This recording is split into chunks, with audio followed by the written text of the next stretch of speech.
कथा का अंतिम दिवस होगा, राम राज्याभिषेक की कथा सुनाई जाएगी और सब सज धज करके राम राजा बनेंगे। राम लक्ष्मण भरत शत्रुघ्न हनुमान जी माता जानकी जी सब सज धज करके आएंगे। तो हमको आपको भी राम राज्याभिषेक की खुशी में और सज धज करके आना चाहिए। तो और उस दिन फूलों की होली से हम और आप राम जी के राज्याभिषेक का खुशी मनाएंगे। और उस दिन कुछ दिवाली भी ये लोग मनाना चाहती है, होली भी मनाना चाहेंगी और सज धज करके आप लोग हम लोग सब आएंगे। परसों कथा का अंतिम दिवस भी होगा। आइए 2 मिनट का एक भजन गा ले, उसके बाद फिर कथा के क्रम को और आगे बढ़ाएंगे। हरि भजन बिना विश्राम नहीं, सब गाइएगा। हरि भजन बिना विश्राम नहीं, हरि भजन बिना विश्राम नहीं, श्री राम बिना आराम नहीं, श्री राम बिना आराम नहीं, हरि भजन बिना विश्राम नहीं, हरि भजन।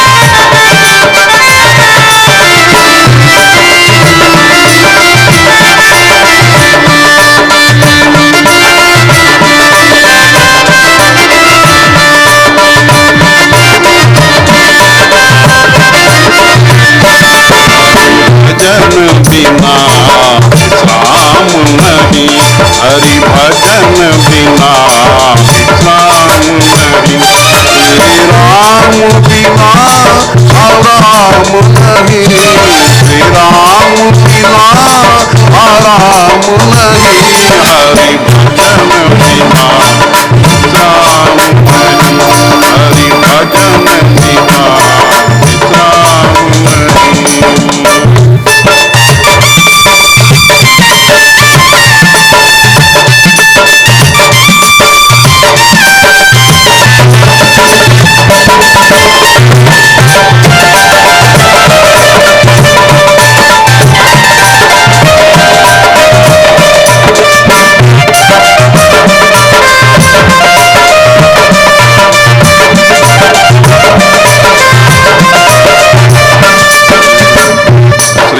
नारायण नारायण नारायण, श्रीमन नारायण नारायण नारायण, भजमन नारायण नारायण नारायण, भजमन नारायण नारायण नारायण, भजमन नारायण नारायण नारायण, भजमन नारायण नारायण नारायण, हरि भजन बिना विश्राम नहीं, हरि भजन बिना विश्राम नहीं, हरि।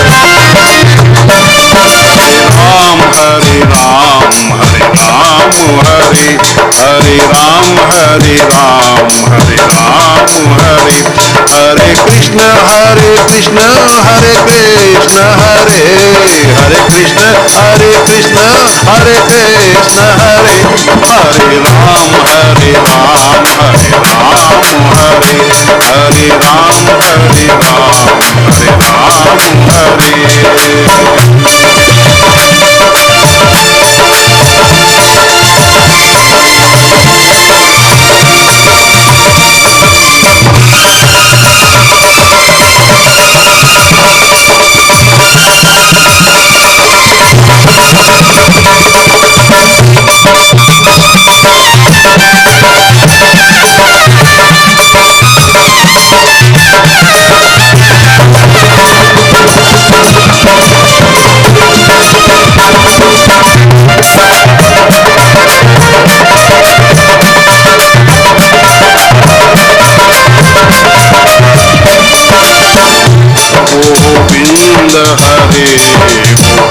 हरे।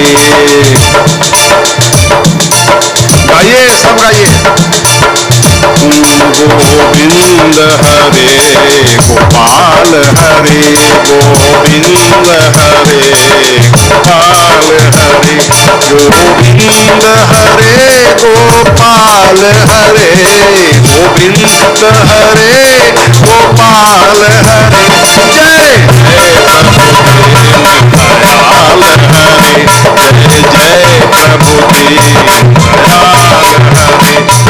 जय प्रभु दयाल हरे, जय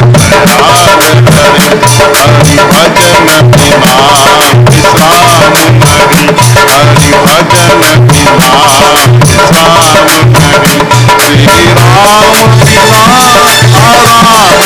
नहीं, श्री राम बिना आराम नहीं, श्री राम बिना आराम नहीं, हरि भजन बिना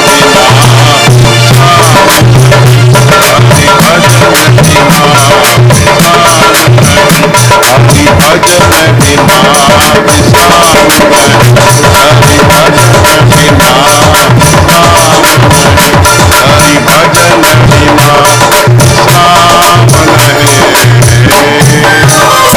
बोलिए सियावर रामचंद्र की जय। आइए अब कथा के क्रम को थोड़ा आगे बढ़ाएं और अब सुंदर कांड के मंगलाचरण में हम और आप प्रवेश करने जा रहे हैं और सुंदर कांड की मंगलाचरण तक ही कथा आज सुनाई जाएगी और फिर कल की कथा में हम लोग सुंदर कांड को संपूर्ण करेंगे, पूरा करेंगे और लंका कांड पूरा करेंगे और परसों की कथा में उत्तर कांड की कथा सुनाई जाएगी जिसके अंतर्गत राम जी का राज्याभिषेक भी होने वाला है। राम राजा बनेंगे अयोध्या के और खूब सज धज करके राम आएंगे। हम लोगों को भी सज धज के आना है।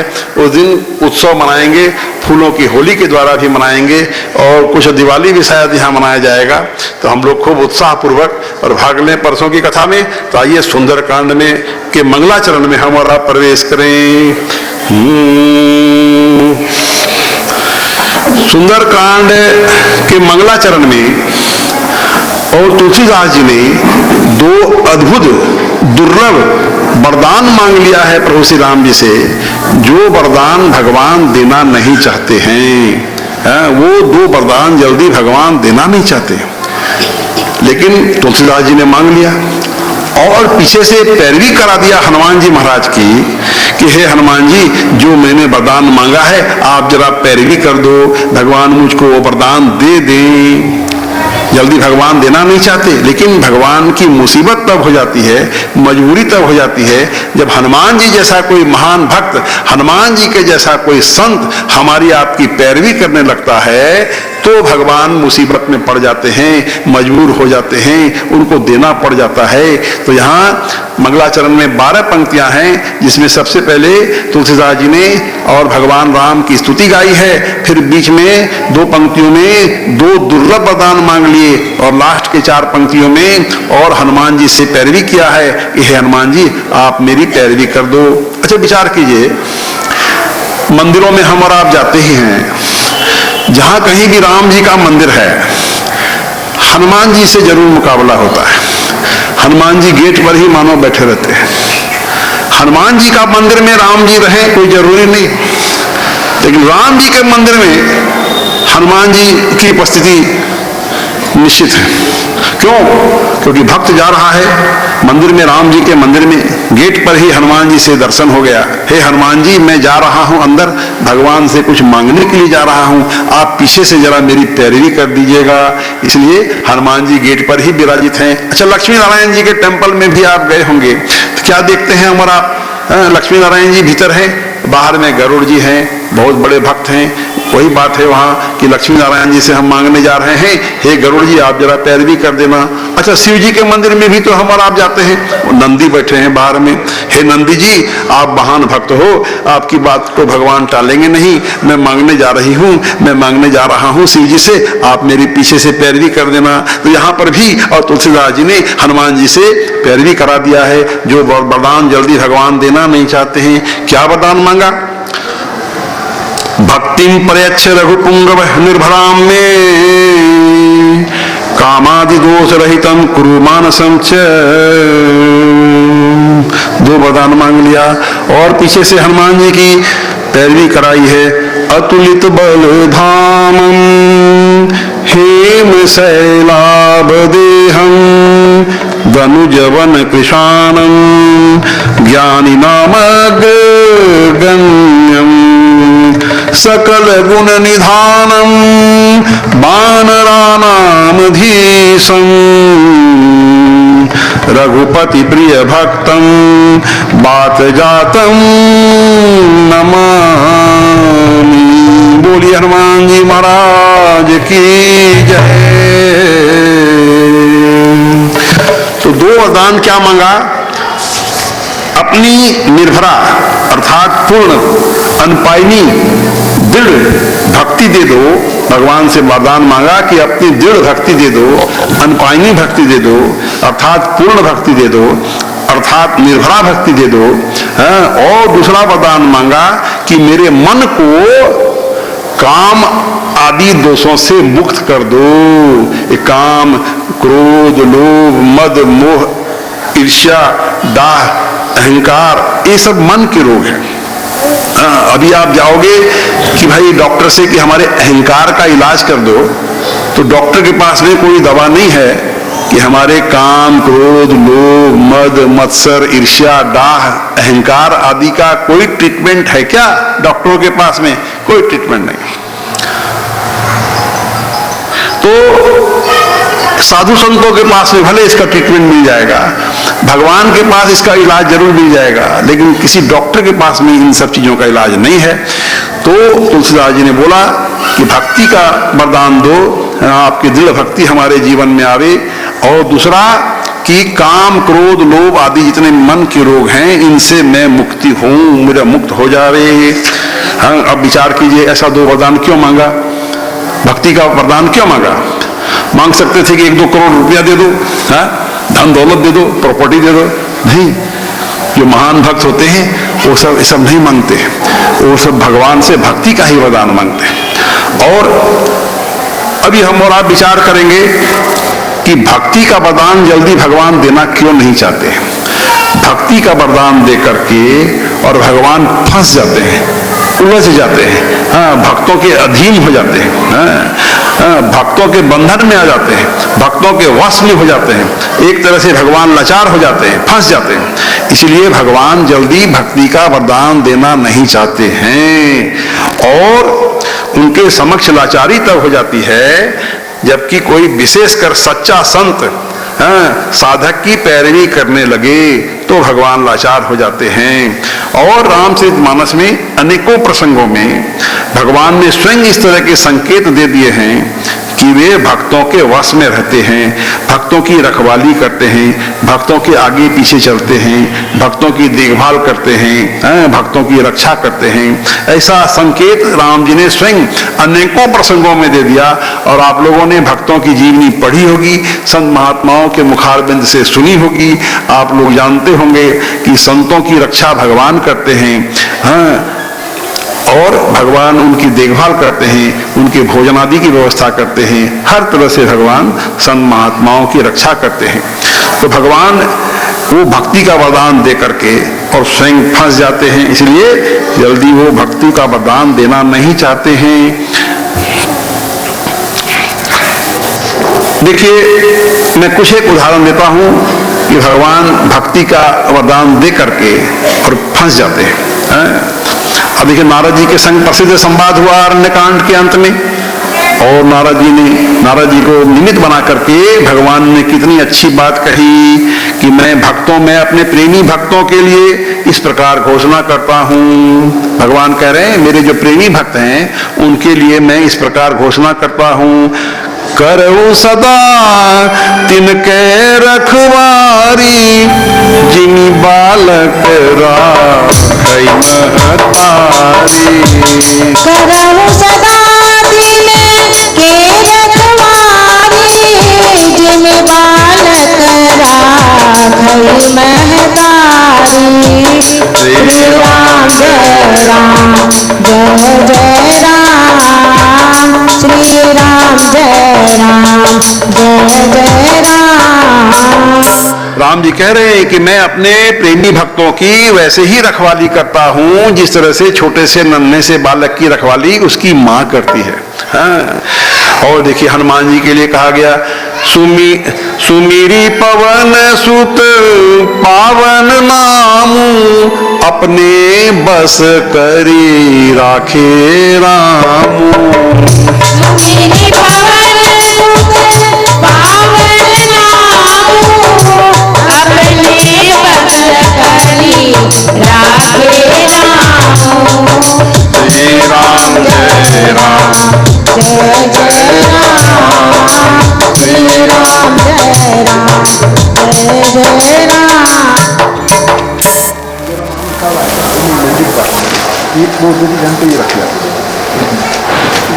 मुंह अपने बस करी राखे रामू, भगवान को अपने वश में करके रखा है हनुमान जी महाराज ने, सिर्फ भगवान का नाम जप कर करके।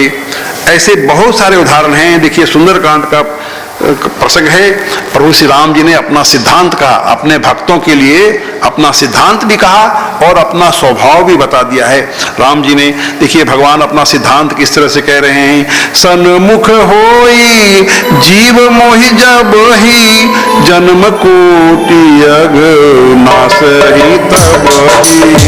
सन्मुख होई जीव मोहि जब ही, जन्म कोटि अग नासहि तब ही। निर्मल मन जन सो मोहि पावा, मोहि कपट छल छिद्र न भावा।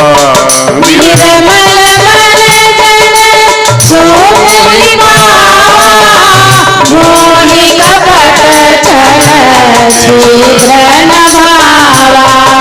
श्री राम जय राम जय जय राम, श्री राम जय राम जय जय राम।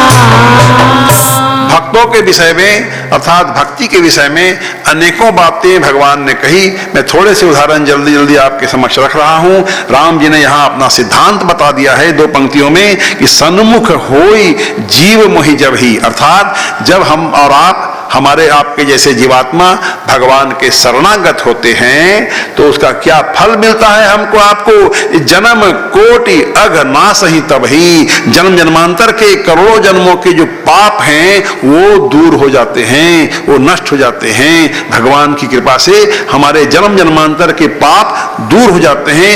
तब कब दूर होंगे, जब हम भगवान के शरणागत होंगे, भगवान के सन्मुख होंगे। एक बार फिर से सुन लें, सन्मुख होई जीव मोहि जब ही, जन्म कोटि अग नासहि तब ही। सन्मुख होई जीव मोहि जब ही, जन्म कोटि अग नासहि तब ही। जब हम भक्ति पूर्वक भगवान के सन्मुख होते हैं, भगवान के शरणागत होते हैं, भगवान के शरणों में आते हैं, शरणों में गिरते हैं, तो भगवान कह रहे हैं कि जन्म कोटि करोड़ जन्मों के अघ मने पाप नासहि तब ही, मैं ऐसे साधकों के करोड़ों जन्मों के पाप को नष्ट कर देता हूं। और दूसरे पंक्ति में भगवान कह रहे हैं कि निर्मल मन जन सो मोहि पावा, मोहि कपट छल छिद्र न भावा।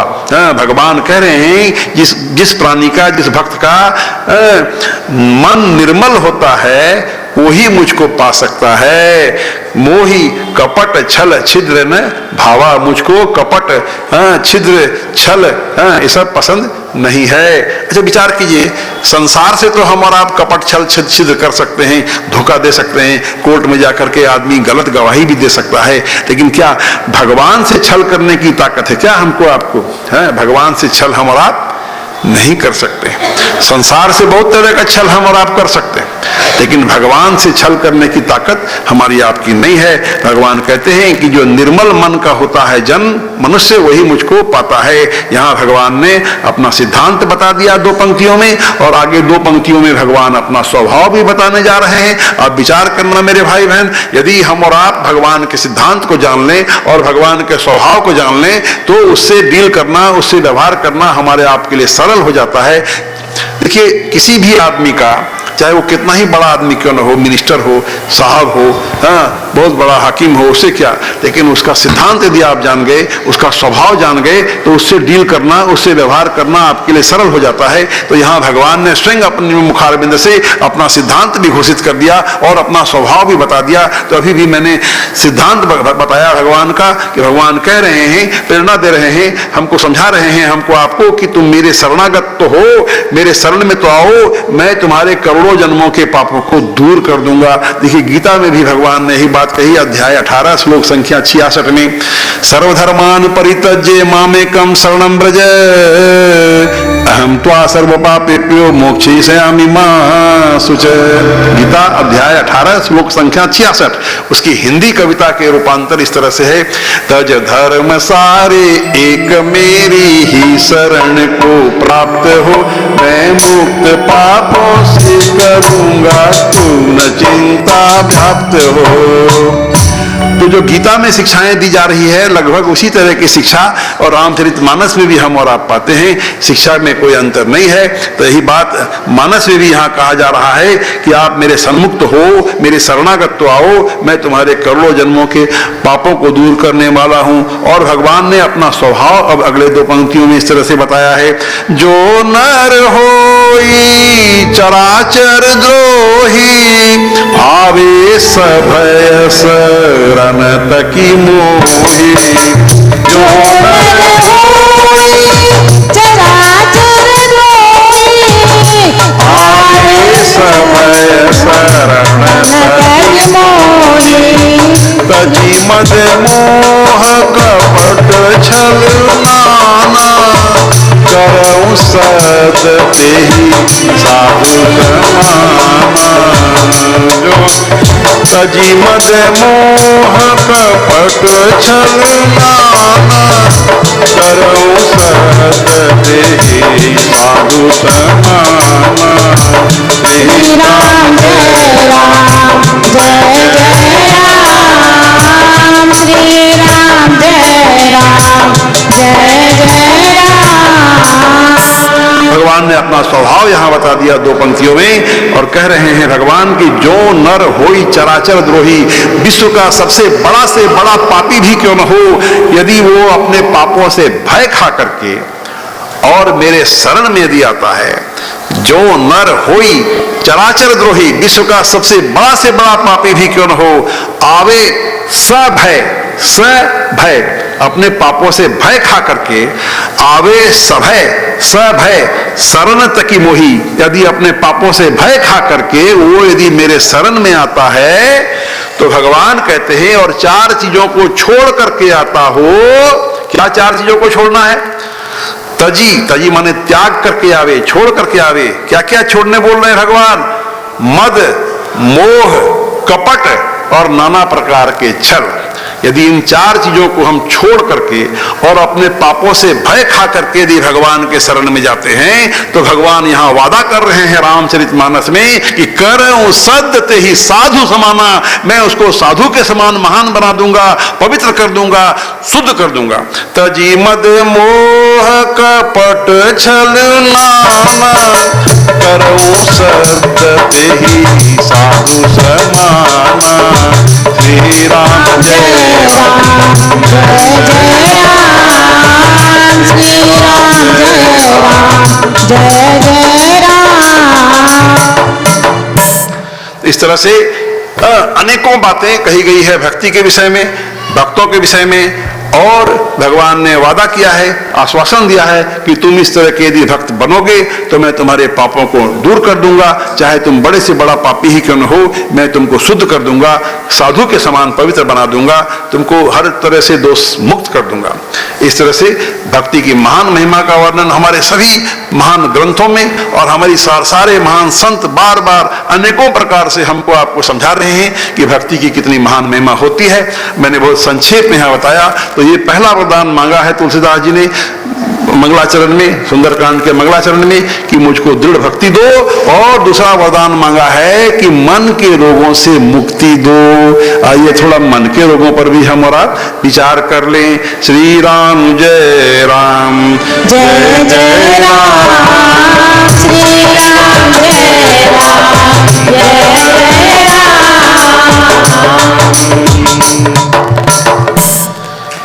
तो यहाँ मन के रोगों के विषय में भी रामचरितमानस बहुत विस्तार पूर्वक वर्णन है। रामचरितमानस में मन के रोगों को समझाया गया है और फिर मन के रोगों से मुक्ति का उपाय भी बताया गया है।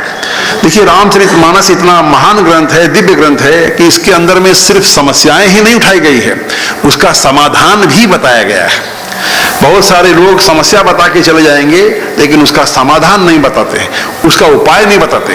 लेकिन मानस इतना महान ग्रंथ है, इतना व्यवहारिक ग्रंथ है, जन जन का प्यारा ग्रंथ है कि इसके अंदर में समस्याएं भी उठाई गई है और उसका समाधान भी बताया गया है। तो यहाँ मानस रोग पर आइए हमारा थोड़ा विचार कर लें। यहाँ काकभूषण जी और गरुड़ जी का संवाद चल रहा है। गरुड़ जी ने, जो विष्णु भगवान के वाहन हैं, 7 प्रश्न पूछे हैं काकभूषण जी से, जो रामचरितमानस में सप्त प्रश्न के नाम से बड़े प्रसिद्ध हैं। तो इसमें 7वां प्रश्न इस प्रकार से है। मानस रोग कहूँ समझाई, तुम सर्वज्ञ कृपा अधिकारी।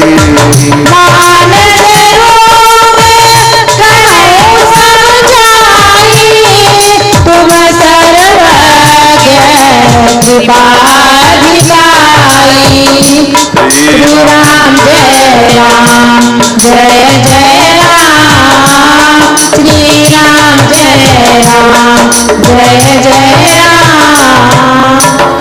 ये हुआ प्रश्न गरुड़ जी महाराज का, और उस प्रश्न का उत्तर इस तरह से दिया है काकभूषण जी महाराज ने। और मैंने पहले ही बताया कि 7 प्रश्न पूछे हैं, बहुत मार्मिक प्रश्न सब हैं। मैं परसों उत्तरकांड की कथा जब सुनाऊंगा तब उसमें उसको विस्तार से सुनाऊंगा, 7 प्रश्न को सुनाने का प्रयत्न करूंगा। अभी मैं सिर्फ एक प्रश्न का उत्तर देने का प्रयास कर रहा हूं, मन के रोग, मानस रोग। अब 7वां प्रश्न है ये कि मन के रोगों के बारे में बताओ। तो अब काकभूषण जी मन के रोगों के विषय में बता रहे हैं। सुनहु तात अब मानस रोगा, जिनते दुख पावहि सब लोगा।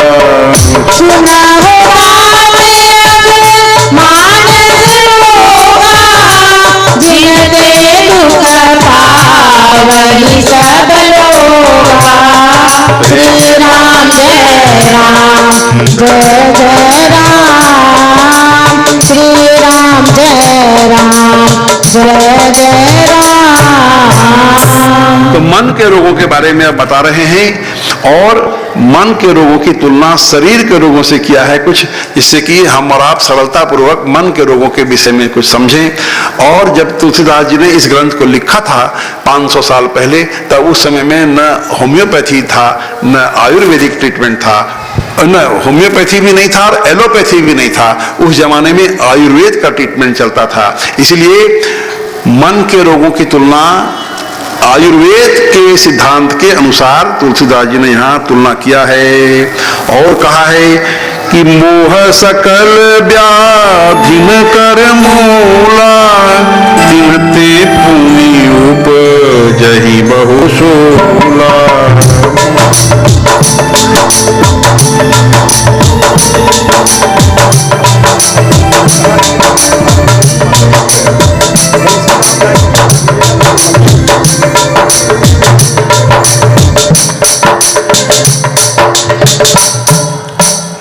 अब यहाँ मन के रोगों का जवाब दे रहे हैं काकभूषण जी। मैं जल्दी जल्दी संक्षेप में सुनाने का प्रयत्न कर रहा हूँ कि बोल रहे हैं कि मोह जो है, आदमी के अंदर में मोह, हमारे आपके अंदर में मोह भरा हुआ है। हाँ, सभी मन के रोगों का सेनापति कौन हुआ? मोह हुआ।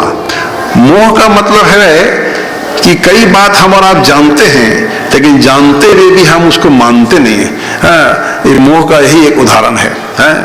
तो सकल मोह जो है सभी मन के रोगों के मूल में, जड़ में है, और वो सेनापति है। और देखिए उसके असिस्टेंट सेनापति, काम बात कफ लोभ अपारा, क्रोध पीत नीत छाती जारा। काम बात कफ लोभ अपारा, क्रोध पीत नीत छाती जारा। देखिए काम की तुलना, काम, क्रोध और लोभ तीनों नरक के द्वार। अभी थोड़ी देर पहले हम वाला विचार कर रहे थे कि सुग्रीव ने कहा कि जो आदमी काम, क्रोध और लोभ से बच गया सो नर तुम समान रघुराया। तो ये असिस्टेंट सेनापति हैं, मोह सबसे प्रबल सेनापति है, उसके 3 असिस्टेंट काम, क्रोध और लोभ। तो काम, क्रोध और लोभ की तुलना आप करते हुए काकभूषण जी बोल रहे हैं कि काम की तुलना किया है वायु रोग से। आयुर्वेद के भी 3 सिद्धांत हैं, वायु, कफ और पित्त। जिन लोगों ने आयुर्वेदिक चिकित्सा कराया होगा, वैद्य जी आते हैं, हमारा आपका नाड़ी देखते हैं, क्या देखते हैं? वायु, कफ और पित्त, ये 3 ही चीज देखते हैं। और इन 3 चीजों का संतुलन बिगड़ जाने से आदमी का शरीर रोगग्रस्त हो जाता है। यह हम और आप जानते होंगे। तो यहाँ काम की तुलना किया है वायु रोग से, और कफ की तुलना किया है लोभ से, और क्रोध की तुलना किया है पित्त से, और लोभ के संग में अपारा शब्द लगाया है। लोभ अपारा, फिर से सुन ले, काम बात कफ लोभ अपारा, क्रोध पीत नित छाती जारा। काम बात कफ लोभ अपारा, क्रोध पीत नित छाती जारा। श्री राम जय राम, जय जय राम। श्री राम जय राम, जय जय राम। तो मन के रोगों की तुलना शरीर के रोगों से इसलिए की जा रही है जिससे कि मन के रोगों को सरलतापूर्वक हम और आप समझ सकें। उसी तरह से कई यहाँ शरीर की बीमारियों की तुलना और मन की बीमारियों से किया गया है भाई। और अहंकार की भी तुलना किया है। अहंकार अति दुखद डमरुआ, दंभ कपट मद मान निरुआ। अहंकार अति दुखद डमरुआ, दंभ कपट मद मान निरुआ। श्री राम जय राम, जय जय राम। श्री राम जय राम, जय जय राम। तो बहुत सारे शरीर के रोगों की तुलना मन के रोगों से किया है। और अंत में यह कह दिया है कि सभी जगत में जितने भी हम और आप हैं, जितने भी प्राणी हैं, सभी मन के रोगों से हम और आप ग्रसित हैं। कोई भी, हम लोग जितने लोग यहाँ बैठे हैं या दुनिया में जितने भी प्राणी हैं, मनुष्य हैं, सब लोग और मन के रोगों से ग्रसित हैं। यही विधि सकल जीव जग रोगी, शोक हरस भय प्रीति वियोगी। यही विधि सकल जीव जग रोगी, शोक हरस भय प्रीति विसेगी। श्री राम जय राम, जय जय राम। श्री राम जय राम, जय जय राम।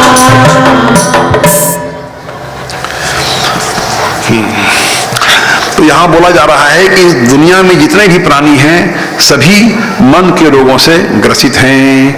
और अगले पंक्ति में बोला जा रहा है, मानस रोग कछुक में गाये, हहीं सबके लखी गिरल न पाए। मानस रोग कछुक में गाये, हहीं सबके लखी गिरल न पाए। अब इस चीज को जरा समझाने का मैं प्रयत्न करूं कि मन के रोग हम सबों के अंदर में हैं। हम ये कह सकते हैं कि हम बहुत ईमानदार आदमी हैं, लेकिन मान लो अभी 10 बजे रात में मैं घर जा रहा हूं, सड़क पर हमको 1 करोड़ रुपया यदि गिरा हुआ मिल जाएगा तो मेरे अंदर का लोभ तुरंत जग जाएगा, मेरी ईमानदारी कहाँ चलेगी पता नहीं। तो ये मन के जो रोग हैं ये हमारे आपके हृदय में दबले कुचले से पड़े हुए हैं। जिस तरह से मट्टी के अंदर में बीज रोपण होता है, हाँ, किस चीज का बीज है, किस चीज का बीज रोपा है आपने नहीं जानते हैं। जब तक कि वो बीज पौधा बन करके और मट्टी से बाहर प्रकट नहीं होगा तब तक हम और आप नहीं जानते हैं कि उस किसान ने किस चीज का बीज रोपा है। जैसे ही और वो बीज और जमीन फाड़ करके और उससे पौधा बाहर निकल आता है तो हम और आप जानते हैं कि भाई फलाने चीज का और इसने पौधा, इसने बीज रोपा है। हाँ, तो दबले कुचले से मन के रोग, हर प्रकार के मन के रोग हमारे आपके अंदर में, हमारे आपके हृदय में हैं, हाँ, विराजित हैं। लेकिन तब तक हम उसको नहीं जान पाते हैं जब तक कि विषय रूपी कुपथ्य, हाँ, उसको नहीं प्राप्त हो जाता है। जब बीज किसान ने रोपा और फिर उसको पानी दिया, उसमें और खाद दिया, हाँ, उसको वायु मिला, तभी वो बीज जो है फूट पड़ता है, प्रकट हो जाता है, उससे पौधा बाहर निकल जाता है। उसी प्रकार मन के रोगों को विषय रूपी कुपथ्य मिलने से और मन के रोग भी प्रकट होने में देर नहीं लगता है। चाहे यहाँ तुलसीदास जी कह रहे हैं कि बड़े बड़े संत महात्माओं के अंदर भी और मन के रोग हैं, दबे कुचले से हैं, लेकिन विषय रूपी कुपथ्य मिलने से उनके भीतर के मन के रोग भी और प्रकट हो जाते हैं। इसीलिए लोग कहते हैं कि भाई कोई संत महात्मा भी कोई आया हुआ है, मान लो अकेले में और वीरान में कोई महिला को नहीं जाना चाहिए, ऐसा बड़े बुजुर्गों ने समझाया है। संत महात्मा से भी मिलने मत जाइए, अकेली स्त्री को संत महात्मा के पास भी नहीं जाना चाहिए भाई, ऐसा हम लोगों ने बड़े बुजुर्गों से सुना है। क्यों? इसीलिए कि संत महात्मा के हृदय में भी दबले कुचले से मन के रोग हैं और विषय रूपी कुपथ्य देख लिया कोई नहीं देख रहा है, मौका अच्छा है, बस ओ प्रकट हो जा सकता है। देखिए कितने खतरनाक है ये मन के रोग। मैंने कहा, एक उदाहरण दिया, अपने ऊपर मैंने उदाहरण दिया कि मैं ईमानदार हूं, ऐसा मैं आपके समक्ष बोल सकता हूं, लेकिन अभी जाऊंगा घर, 1 करोड़ रुपया मिल गया, मेरी ईमानदारी चली गई चूल्हा भाड़ में, अरे कोई नहीं देखा, चुपचाप गाड़ी में रख लो, भगवान देखे, अच्छा कोई बात नहीं, सिर्फ पहाड़ मंदिर में 5 लाख रुपया जाकर के चढ़ा दूंगा, भगवान भी खुश, मैं भी खुश, हो गया, मेरा मन का रोग प्रकट हो गया। उदाहरण दे रहा हूं, मन के रोग के प्रकट होने का मैंने एक छोटा सा उदाहरण दिया, दूसरों पर नहीं दिया, अपने पर दिया है। तो भाई मन के रोग जो है ये बहुत कठिन विषय है। मन के रोगों के विषय में जल्दी कोई भी संत महात्मा प्रवचन में नहीं समझा के जाते हैं, क्योंकि ये सबसे कठिन विषय है, रामचरितमानस का सबसे कठिन विषय है मन का रोग। लेकिन फिर भी और आप लोगों का स्नेह देख करके और आप लोगों की एकाग्रता देख करके मुझको लग रहा है कि आप लोग समझ रहे होंगे, इसलिए मैं आप लोगों को मन के रोग के विषय में भी और समझाने का प्रयत्न कर रहा हूं, उदाहरण दे करके कर रहा हूं। और यहाँ रामचरितमानस में भी लिखा है कि मानस रोग कछुक मैं गाए, हहीं सबके लखी न पाए। मानस रोग कछुक में गाए, हई सबके लखी बिरल न पाए। श्री राम जय राम जय जय राम, श्री राम जय राम जय जय राम। तो तुलसीदास जी कहते हैं कि मानस रोग कछुक में गाए। मैंने थोड़े से मानस रोगों के बारे में बताया, हहीं सबके लखी बिरल न पाए। ये मन का रोग सबको है, लेकिन बहुत कम लोग ये जान पाते हैं कि मैं मन के रोगों से ग्रसित हूं, मेरे अंदर ईगो प्रॉब्लम है, मेरे अंदर अहंकार है, मैं कामी हूं, मैं क्रोधी हूं, मैं लोभी हूं। ये जानने वाले बहुत थोड़े से लोग हैं। जो आदमी बहुत ईगो में रहेगा ना, उसको लगेगा कि बाकी दुनिया सब ईगो में है, मैं तो ठीक हूं, मैं नॉर्मल हूं, बाकी सब ईगो में है। जैसे जो पागल आदमी को आपने देखा होगा, वो पागल आदमी कभी नहीं बोलेगा कि मैं पागल हूं, मैं तो सही हूं, बाकी आप सारा दुनिया पागल। कभी पागलों से मुलाकात हुआ होगा, या सिनेमा में भी हम लोग देखते हैं पागल का सीन। वो पागल आदमी को कभी नहीं लगेगा कि मैं पागल हूं, उसको लगेगा कि क्या बात है, सारा दुनिया पागल है, मैं तो ठीक हूं। जो जो अभिमानी आदमी है, अहंकारी आदमी है, उसको लगेगा कि मैं तो नॉर्मल हूं, उसको लगेगा कि बाकी दुनिया सब अहंकारी है। जो ईगो वाला आदमी है वो मैं तो ठीक हूं, अरे कितना ईगो है, बाकी लोगों में कितना ईगो है, मैं तो ठीक, मैं तो नॉर्मल। अपनी गलती जल्दी समझ में नहीं आती है। वही बात यहां रामचरितमानस कह रही है कि मानस रोग कछुक में गाए, हही सबके लखी बिरले न पाए। मानस रोग कछुक में गाए, हही सबके लखी बिरले न पाए। सबको है मन का रोग, लेकिन बहुत कम लोग जान पाते हैं कि मैं मन के रोग से ग्रसित हूं। और यदि जान लिया आपने तो क्या होगा उससे फायदा? जाने ते छीजहि कछु पापी, नासन पावहि जन परितापी। जाने ते छीजहि कछु पापी, नासन पावहि जन परितापी। जानने से यदि आपने जान लिया कि हमने यदि जान लिया कि हम कामी हैं, हम क्रोधी हैं, हम अहंकारी हैं, यदि आपको ये महसूस हो गया, हमको ये महसूस हो गया, तो जाने ते छीजहि कछु पापी, ये मन के जो पापी रोग हैं, ये जानने से कुछ कमजोर तो जरूर पड़ते हैं, नाश नहीं पावहि जन प्रतापी, नष्ट नहीं होते। जानने से मन के रोग नष्ट नहीं होते, लेकिन कमजोर जरूर पड़ते हैं। जिस तरह से शरीर बीमार होता है, डॉक्टर डायग्नोसिस बताता है, हम और आप जाके डायग्नोसिस करा के आते हैं, खून जांच कराओ रे, पसीना पैखाना जांच कराओ रे, पेशाब जांच कराओ रे, वो जांच रिपोर्ट लेकर के डॉक्टर के पास जाते हैं, डॉक्टर देखता है आपको मलेरिया है कि आपको फलेरिया है, और फिर वो प्रॉपर दवाई देता है। तो जांचने से, जांच का रिपोर्ट आने से हम निरोग नहीं हो गए, हम स्वस्थ नहीं हो गए, हमारी बीमारी दूर नहीं हो गई, लेकिन कम से कम सही इलाज तो शुरू हुआ। उसी प्रकार तुलसीदास जी कहते हैं कि जानने से कि हम मन के रोग से ग्रसित हैं, यदि हमने जान लिया इस बात को, तो जानने से हम रोग मुक्त नहीं हो गए, लेकिन हमारे वो पापी रोग जो हैं कमजोर जरूर पड़ते हैं। इसलिए जानना भी जरूरी है। और अगले पंक्ति में कहा जा रहा है, विषय कुपथ्य पाई अंकुरे, मुनिहु हृदय का नरपापुरे।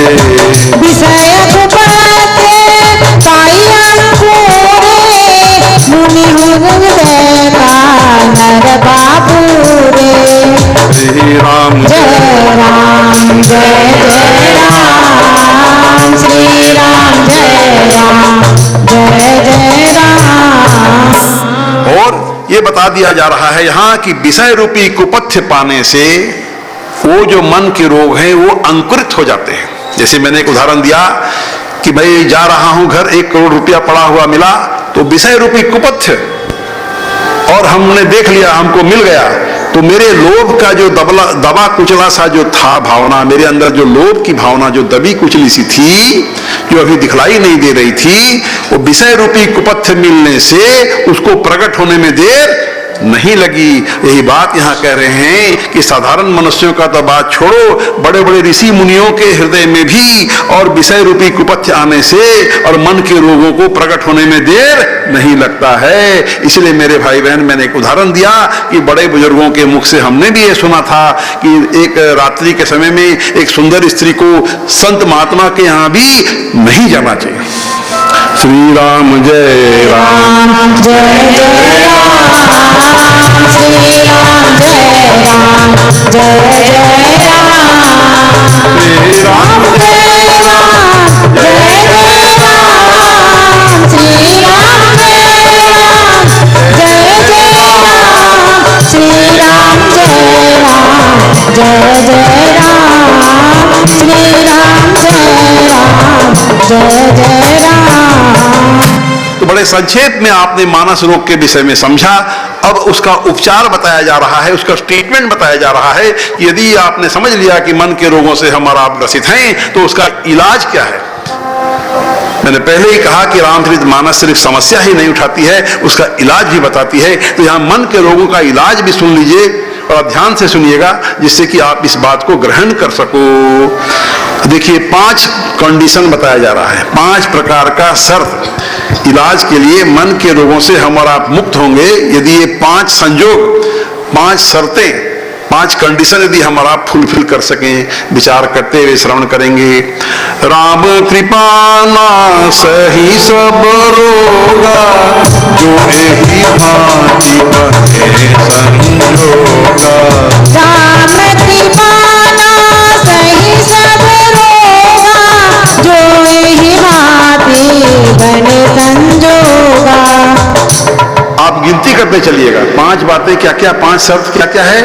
राम कृपा नासहि सब रोगा, सबसे पहली कंडीशन राम जी की कृपा हो। तो राम की कृपा होगी तब जब हम कृपा के लायक बनेंगे, हम वैसा प्रयत्न करेंगे तो भगवान की कृपा होगी। तो मन के रोगों से मुक्ति की पहली शर्त भगवान की कृपा हो। हाँ, पकड़ते चलिएगा बात, मैं गिनती कराते चलूंगा। तो पहली शर्त राम कृपा नासहि सब रोगा, आपने जान लिया। और दूसरी शर्त सदगुरु वैद वचन विश्वासा, संयम यरन विषय के आशा। सद्गुरु वेद वचन विश्वासा, संयम यहन विषय के आशा। श्री राम जय राम जय जय राम, श्री राम जय राम जय जय राम। अच्छा बोलिए, श्री राम जय राम हम लोग क्यों गाते हैं बीच बीच में, आपने कभी विचार किया? जैसे खूब गरिष्ठ भोजन कीजिएगा, कोई पार्टी में तेल का, घी का बढ़िया बढ़िया कचौड़ी पकौड़ी खा के आइएगा, रसगुल्ला मार सिंघाड़ा खा के आइएगा, तो उसको पचाने के लिए चूर्ण की दरकार होती है, पाचक की होती है कि नहीं? बहुत गरिष्ठ भोजन करके आप आए हैं तो बिना पाचक की तो भोजन पचेगा नहीं। तो जहां बहुत गरिष्ठ आपको ज्ञान की बातें बतलाई जा रही है, तो उसको भी डाइजेस्ट करने के लिए, पचाने के लिए, आत्मसात करने के लिए, अपने आचरण में, व्यवहार में उतारने के लिए ये पाचक का काम करता है। इसीलिए हम लोग श्री राम जय राम गाते हैं। आप लोग भी कृपया गाए श्री राम जय राम जय राम, श्री राम जय राम जय जय राम। श्री राम जय राम जय जय राम। श्री राम जय राम जय जय राम। श्री राम जय राम जय जय राम। श्री राम जय राम जय जय राम। तो यहाँ 5 शर्त बताई जा रही है मन के रोगों से मुक्ति के लिए। आपने गिनती किया, पहली शर्त है राम की कृपा होनी चाहिए, और दूसरी शर्त है कि सदगुरु वैद्य वचन विश्वासा, सदगुरु रूपी वैद्य के वचनों में दृढ़ विश्वास हो। जैसे मान लो कि आप बीमार हो गए हो, आपको कुछ बीमारी हो गया है और वैद्य जी आए, डॉक्टर आए, देखो भाई निमोनिया हो गया है, बर्फ मत खाना, ठंडा पानी से मत नहाना। वो बोलता है आप मानते हो कि नहीं मानते हो? निमोनिया में यदि बर्फ खा लीजिएगा, ठंडा पानी से नहा लीजिएगा तो और बीमार हो ही जाएगा, बढ़ जाएगा, तबियत खराब हो जाएगा। तो सदगुरु रूपी जो वैद्य हैं उनके वचनों में भी हमको दृढ़ विश्वास होना चाहिए। तो पहले तो शर्त है कि सदगुरु आवे हमारे जीवन में, और फिर उनकी शिक्षाओं पर हम दृढ़ता पूर्वक विश्वास करें, ये दूसरी शर्त है। और तीसरी शर्त है मन के रोगों से मुक्ति के लिए संयम यह न विषय की आशा, विषयों से हम आशा करना छोड़ दें। ये संयम होना चाहिए हमारे जीवन में। कैसे कि हम आशा करते हैं कि ये बेटा हमको सुख देगा, ये बेटी हमको सुख देगी, अरे पोता हो जाएगा तब हम सुखी होंगे, 1 करोड़ रुपया का बैंक बैलेंस हो जाएगा तब हम सुखी होंगे, ये मुकदमा हम जीत जाएंगे तो हम सुखी होंगे, ये प्रॉपर्टी इतना हमको आ जाएगा तो हमको सुखी होंगे। हर आदमी इन्हीं सब बातों में उलझा हुआ रहता है। तो यहाँ तीसरी शर्त बताई जा रही है मन के रोगों से मुक्ति के लिए कि जीवन में संयम होना चाहिए, विषयों से आशा न करो। हाँ, कि वो हमको सुखी, हम पत्नी से सुखी होंगे, पत्नी सोचती है पति हमको सुख देगा, सब लोग एक दूसरे से सुख के लिए हम और आप परेशान रहते जिंदगी भर।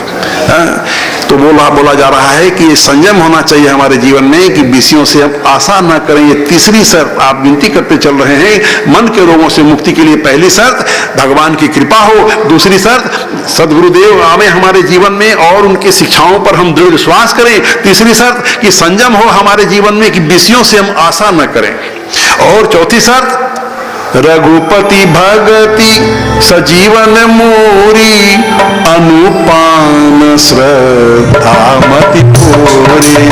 रघुपति भगति सजीवन मोरी, अनुपान श्रद्धा मति पूरी। चौथी शर्त, रघुपति भगति सजीवनी मूरी। रघुपति की भक्ति करें, भगवान की भक्ति हो हमारे जीवन में, कृष्ण भगवान की हो कि शिव जी की हो कि राम जी की हो, चलेगा, कोई बात नहीं, किसी की भक्ति होनी चाहिए, दुर्गा माई की भक्ति कर लीजिए। तो दृढ़ भक्ति जो होगी, तो भगवान की जो भक्ति होएगी वो दवा का काम करती है। उसको संजीवनी जड़ी से उसकी तुलना की जा रही है। जिस तरह से संजीवनी जड़ी, आप लोग जानते हैं कि मरणासन्न व्यक्ति भी मरने वाला है, फिर भी संजीवनी जड़ी यदि उसके मुंह में पड़ जावे तो मरता व्यक्ति भी बच जाएगा। तो यहाँ रघुपति की भक्ति की तुलना की जा रही है संजीवनी जड़ी से। हाँ, कि भक्ति हो हमारे आपके जीवन में। विचार करते श्रवण कर रहे हैं आप कि मन के रोगों से मुक्ति के लिए 5 शर्तें बताई जा रही है। इसमें पहली शर्त है भगवान की कृपा, दूसरी शर्त है सदगुरुदेव के वचनों में दृढ़ विश्वास हो, तीसरी शर्त है कि हमारे जीवन में संयम हो कि हम विषयों से आशा न करें, चौथी शर्त है कि भगवान की दृढ़ भक्ति हमारे जीवन में आवे जो दवा का काम करती है, और पांचवी शर्त यह है अनुपान श्रद्धा मति पूरी। अनुपान श्रद्धा मति पूरी। श्री राम जय राम जय जय राम, श्री राम जय राम जय जय राम। और पांचवी शर्त अनुपान सपोर्टिंग मेडिसिन। जैसे मान लीजिए वैद्य जी आते हैं, बोलते हैं ये दवा लो, इसको शहद के संग में खा लेना। तो शहद क्या है? अनुपान है, मेन मेडिसिन नहीं है, मेन दवा कुछ और है। लेकिन वैद्य जी ने बताया कि शहद में दे करके इस दवा को खाना है, तो शहद वहां सपोर्टिंग मेडिसिन का काम करती है, अनुपान का काम करती है। तो हमारे मन के रोगों के लिए अनुपान क्या बताई जा रही है? अनुपान श्रद्धा मति पूरी। अनुपान श्रद्धा मति पूरी। तो सपोर्टिंग मेडिसिन कि हमारी जो मति है, हमारी जो बुद्धि है, वो श्रद्धा और विश्वास से परिपूर्ण रहे। ये पांचवी कंडीशन है। तो ये 5 शर्त यदि हमारा पूरा करने सकते हैं तो हम मन के रोगों से मुक्त हो जाएंगे। ये हमारा महान ग्रंथ बता रहा है। आपने विचार करते हुए सुना, मन के रोगों से मुक्ति का उपाय बताया गया। अच्छा, आप कैसे जानेंगे कि मन के रोग से हम मुक्त हो गए? जैसे बुखार छूट गया, मुंह में थर्मामीटर आपने डाला, 98 आ गया, माने बुखार से आप मुक्त हो गए। तो मन के रोगों से मुक्ति का थर्मामीटर है कि नहीं? हाँ, मन के रोगों से भी मुक्ति के 3 थर्मामीटर यही बताए जा रहे हैं, 1.5 लाइन में, 2 लाइन में, वो भी सुन लीजिए। मन के रोगों से मुक्ति का थर्मामीटर सुन लीजिए। कैसे जानेंगे कि हम मन के रोगों से मुक्त हुए? बताया जा रहा है, जानिए तब मन बिरुज गोसाई, जब उर्बल विराग अधिकाई। जानिए तब मन बिरुज गोसाई, जब उर्बल विराग अधिकाई।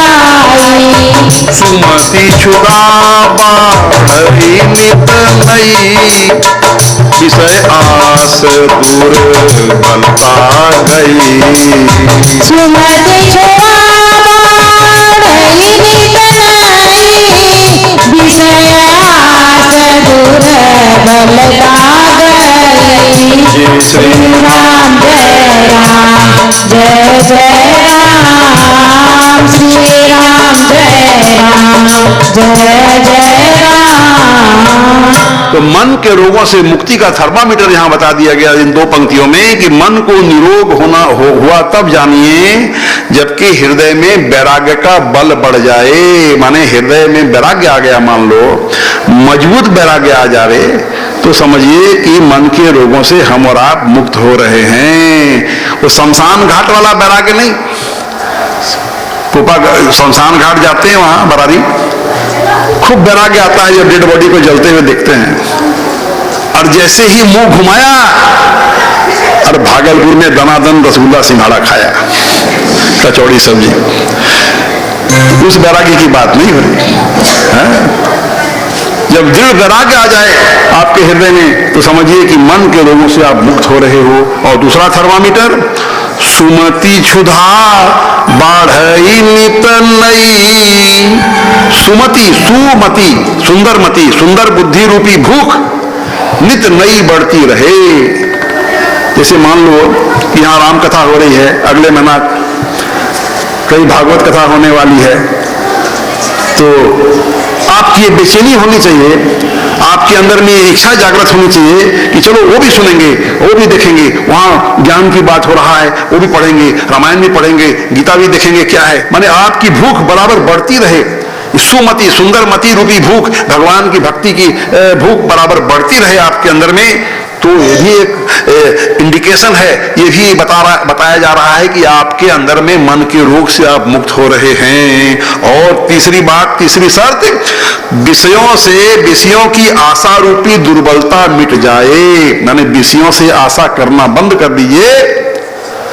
ये 3 शर्त है। यदि ये 3 शर्त हमारे जीवन में घटित हो रही है, 3 बातें यदि घटित हो रही है, तो हम और आप मान सकते हैं कि हम और आप मन के रोगों से मुक्त हो रहे हैं। तो ये मन के रोगों का थर्मामीटर भी यहाँ बता दिया गया। तो विचार कीजिए, तुलसीदास जी ने 2 अद्भुत वरदान मांग लिया मंगलाचरण में, सुंदरकांड की मंगलाचरण में। एक दृढ़ भक्ति का वरदान मांग लिया और दूसरा मन के रोगों से मुक्ति का वरदान मांग लिया। श्री राम जय राम।